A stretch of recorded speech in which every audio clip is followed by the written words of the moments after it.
So that's part of the reason why I started crumping at least. The other mental block is just making sure that I know my shit, like my fundamentals, the history behind it, like, and making sure that the feelings I'm able to channel, because just like you, sometimes I'm not always able to get it up and I leave with practice or such. I'm like, damn, I still have this feeling like, ah.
That's cold.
Yeah.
Something that, on behalf of HypeFiendz, the idea came from Mock, the skits. They wanted to start implementing people, like having rewards for people for coming. First and foremost, I just want to give a very big shout out to Virginia coming out here.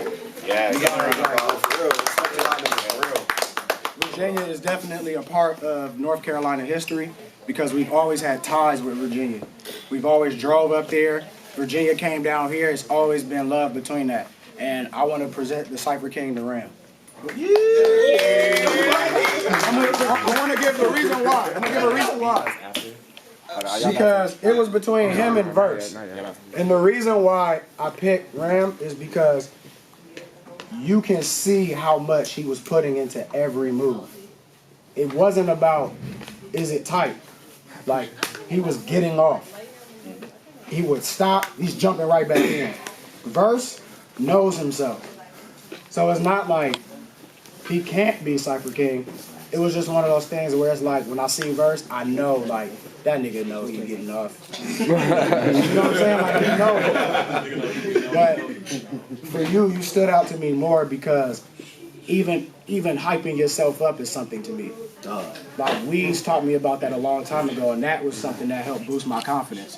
When ain't nobody screaming for you, scream for yourself. Like, sometimes you, like, that's buck to me. It may look crazy to people, but Rascal used to do that. You know what I'm saying? Like, you have the type of flair and crump that people need. You can see through details what you're doing. You can see through passion what you're doing. That's why I feel like, bro, you completely deserved it. Not simply because you was out here sessioning the most, but I seen that you were putting everything into what you were doing. And that is something in crump that's missing. It ain't about can we hit a crazy trick or a crazy move on the beat. Nigga, what's your language? Like, what are you saying to people? What are you saying to everybody?